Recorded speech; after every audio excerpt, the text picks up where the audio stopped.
MRI scanning చేయించుకునే ముందు తప్పనిసరిగా కొన్ని విషయాలు తెలుసుకోవాలి. ఎంఆర్ఐ అంటే మ్యాగ్నెట్ ఉండేటువంటి ఒక పెద్ద మెషిన్ అనమాట. మ్యాగ్నెట్ అంటే చిన్నప్పటి నుంచి మనకు తెలిసిందే, మెటల్ ఐటమ్స్ని అట్రాక్ట్ చేస్తుంది. సో ఎంఆర్ఐ స్కాన్ చేయించుకునే ముందు అక్కడ ఉన్న టెక్నీషియన్కి కానీ, స్కానింగ్ రాసిన డాక్టర్కి కానీ, అక్కడ టీంకి కానీ తప్పనిసరిగా వీళ్ళు నోటిఫై చేయాలి. అంటే కొన్నిసార్లు మనం మర్చిపోయి ఉంటాం.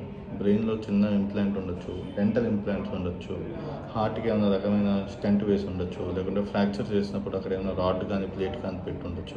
ఇవి ఎప్పుడైతే మన శరీరంలో ఉన్నాయో, మనం స్కానింగ్ మిషన్ లోపలికి పడుకోబెట్టినప్పుడు ఆ స్ట్రాంగ్ మ్యాగ్నెటిక్ ఫీల్డ్కి వీటిని గట్టిగా లాగడం జరిగి చాలా చాలా ప్రమాదం జరిగే అవకాశం ఉంటుంది. ఒక్కోసారి ప్రాణాంతకం అయ్యే అవకాశం ఉంటుంది. అందుకే ఎంఆర్ఐ స్కాన్ చేసేటప్పుడు తప్పనిసరిగా గుర్తుపెట్టుకోండి, అక్కడ ఉన్న టీంకి నోటిఫై చేయండి.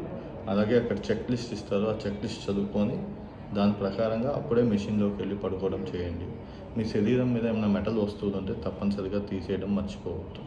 ఎందుకంటే వీటి వల్ల ఆ మెటల్ వస్తువు రింగ్ ఫర్ ఎగ్జాంపుల్ గట్టిగా కన్స్ట్రిక్ట్ చేసేయచ్చు, చైన్ మెడని కన్స్ట్రిక్ట్ చేయొచ్చు, ప్రాణాంతకమయ్యే అవకాశం ఉంటుంది. జాగ్రత్తగా అన్ని పేపర్లు చదువుకొని ఒకసారి ఆలోచించుకున్న తర్వాత అక్కడ ఉన్న టీంకి నోటిఫై చేయించాక అప్పుడు ఎంఆర్ఐ స్కాన్ చేయించుకోండి. నమస్తే.